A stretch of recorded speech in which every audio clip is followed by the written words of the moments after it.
Buonasera, ben ritrovati a un nuovo appuntamento con l'informazione di Telefriuli. Apertura dedicata alle reazioni e ai commenti il giorno dopo la rielezione di Sergio Mattarella a capo dello Stato. Partiamo dalla prima esperienza da grande elettore di Piero Mauro Zanini, il Presidente del Consiglio regionale, un'esperienza che gli ha permesso di entrare nei meccanismi della rappresentanza democratica del nostro Paese, ma anche di aver portato la voce della nostra regione. Ascoltiamolo. Ritorno da Roma dopo questa esaltante esperienza come grande elettore del Friuli Venezia Giulia per l'elezione del Capo dello Stato con grande orgoglio per aver partecipato a un momento fondamentale della vita democratica del nostro Paese, l'elezione del Capo dello Stato. La giornata di noi grandi elettori si svolgeva tra incontri di gruppo, confronti personali, momenti della votazione e sicuramente il momento più entusiasmante è stato quando sabato pomeriggio il Capo dello Stato è stato eletto con una stragrande maggioranza. Anche se sono stato un piccolo attore, ecco, di questa grande situazione, questo mi ha, oltre che inorgoglito, anche mi ha fatto sentire l'importanza di rappresentare in qualche modo ed essere dentro quelli che sono i meccanismi della democrazia, quelli che sono i meccanismi in qualche modo della rappresentanza democratica non solo nel nostro Paese, ma anche aver portato la voce della nostra straordinaria regione. Le reazioni politiche al Mattarella bis per la Lega è una fotografia di ripiego rispetto a quelle che erano le proposte del centrodestra nelle ultime settimane, a dirlo l'europarlamentare e segretario regionale della Lega Marco Dreosto, che aggiunge una scelta che non deteriorerà i rapporti all'interno del movimento. La rielezione di Sergio Mattarella mette a riparo il governo, ma demolisce in qualche modo il centrodestra, un'alleanza che sembra essere sempre più debole. Ci possono essere anche delle ripercussioni a livello regionale. Lo chiediamo a Marco Dreosto, europarlamentare e segretario regionale della Lega in Friuli Venezia Giulia. È vero, c'è stata una situazione che ha creato un imbarazzo in un certo senso, perché alla fine ci siamo ritrovati ad eleggere un Presidente della Repubblica che per quanto riguarda la posizione della Lega è sicuramente una situazione o una fotografia di ripiego rispetto a quelle che evidentemente erano le proposte che da oltre una settimana il centrodestra stava facendo. Mattarella alla fine è servito a scongiurare scenari ben peggiori. A livello politico la Lega ora è unita sia a livello nazionale che regionale? Questo non determina il deterioramento dei rapporti all'interno del movimento, sicuramente dovremmo spiegare molto bene a tutti i nostri militanti, a tutti i nostri sostenitori, il perché di una scelta che, ripeto, in questo momento è la meno peggio.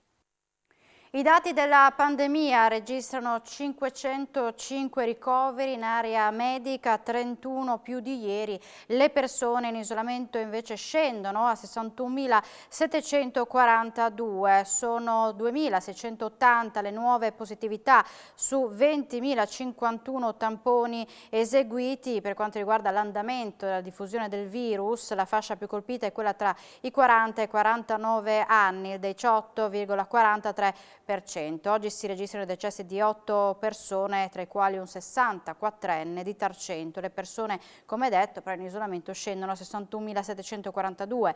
Per quanto riguarda il sistema sanitario regionale sono state rilevate le positività di 56 dipendenti. Nelle residenze per anziani si registra il contagio di 40 ospiti e 22 operatori.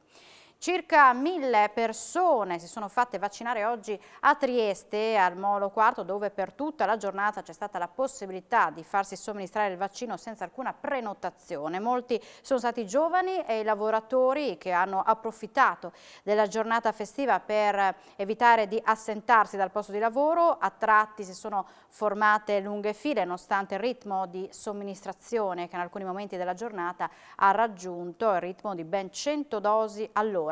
Analoga iniziativa nel pomeriggio a Gorizia, dove l'hub vaccinale è stato allestito nei locali della fiera alla periferia della città.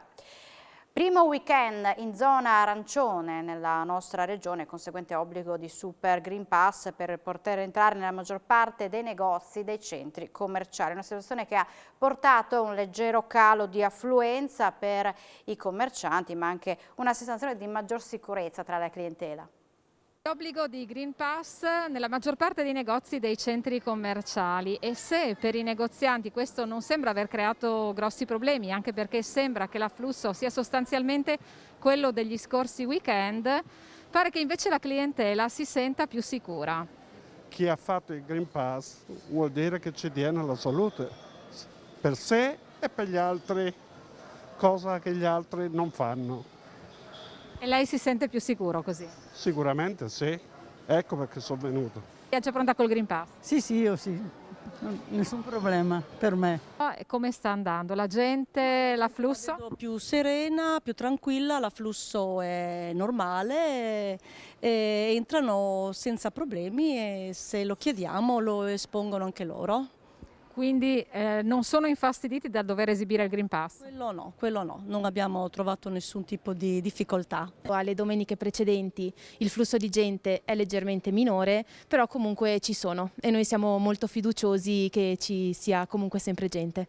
Si sentono tutti un po' più sicuri, anche voi? Sì, assolutamente sì, e appunto vediamo la gente contenta e questo ci rende contenti anche noi. Fino adesso non abbiamo avuto nessun disguido, anzi sono proprio i clienti stessi a entrare e a mostrarci loro di prima iniziativa il Green Pass.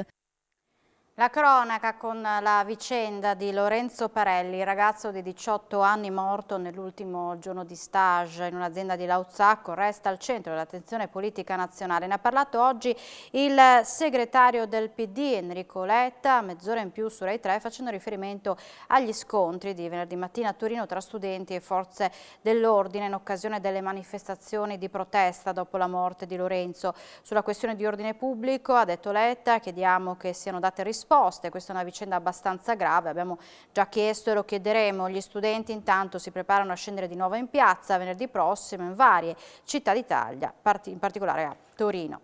Andiamo a Udine, nuove scritte no vax, questa volta ad essere imbrattata è stata la parete esterna della sede della regione Friuli Venezia Giulia, lungo via Sabbadini. Le scritte vergate in rosso sono apparse sotto le insegne dell'ente regionale ad accompagnare il simbolo della W cerchiata. Altre frasi no vax, forse precedenti, sono inoltre apparse sulla recinzione di un vicino cantiere ai piedi di una impalcatura allestita per la costruzione di una palazzina immobiliare.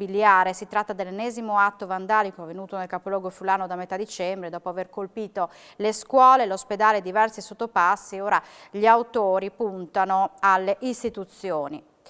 È stata dichiarata inagibile un'abitazione di via della Villa d'Arzene interessata da un incendio della copertura in legno nella notte tra sabato e domenica. Le fiamme sono partite dalla canna fumaria, hanno interessato una porzione dell'edificio. 2 le famiglie evacuate, sono intervenuti i vigili del fuoco di Pordenone con 15 operatori e 7 automezzi. L'intervento è durato circa 4 ore, compresa la messa in sicurezza e la verifica sulla presenza di gas velenosi nell'abitazione adiacente. Sul posto anche i carabinieri di Pordenone. Il caso di un gatto soppresso è finito in tribunale a Pordenone. Un veterinario ha rischiato un'imputazione per uccisione di animali, ma il GIP, dopo le opportune valutazioni, ha deciso di archiviare il fascicolo. Soppresso perché ritenuto sofferente. È così che un veterinario di 93 anni di Spilimbergo, con alle spalle 60 anni di esperienza, ha rischiato un'imputazione per uccisione di animali. Del caso di un gatto di 18 anni si è occupato il corpo forestale, i cui accertamenti hanno spinto la procura di Pordenone a chiedere l'archiviazione del fascicolo. Tutto è cominciato nell'agosto del 2020, quando la figlia del padrone dell'animale e un animalista si sono opposti attraverso l'avvocato Silvia Paterniti all'archiviazione. Il gatto, secondo loro, godeva di ottima salute e sarebbe stato soppresso perché dopo la scomparsa del proprietario la convivente dell'uomo non voleva più prendersi cura di lui.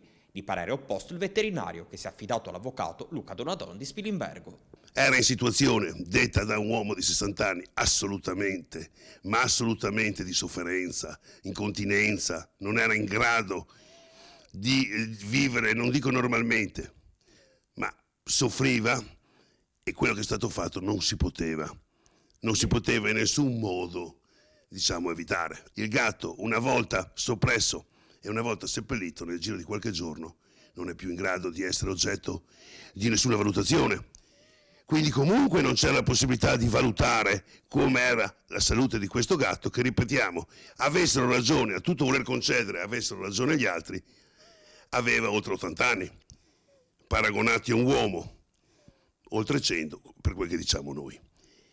Io credo che alla fin fine la cosa sia risolta come doveva risolversi e dal punto di vista di tutti ci sia stato solo del buon senso nel tutelare per prima cosa questo gatto che ha solo tanto sofferto, e alla fine quello che è successo era solo per impedire che soffrisse ancora. Giovani che da poco hanno aperto la partita IVA e giostrai sono i nuovi poveri che si rivolgono alla Caritas di Pordenone. Nuove povertà, figlie della pandemia. La Caritas diocesana di Pordenone sta facendo i conti con tutta una serie di situazioni prima sconosciute. Calano i migranti con numeri estremamente bassi rispetto a qualche anno fa, aumenta quello degli italiani che all'improvviso si sono trovati senza la possibilità di lavorare e di conseguenza senza un'entrata che potesse permettere loro di vivere pagando affitti, bollette e acquistando da mangiare. Volti nuovi, facce di una povertà che non ha risparmiato Pordenone e chi sino a qualche mese fa era sempre stato abituato ad arrangiarsi e che ora invece si è visto costretto a chiedere aiuto. Giostrai è un caso, o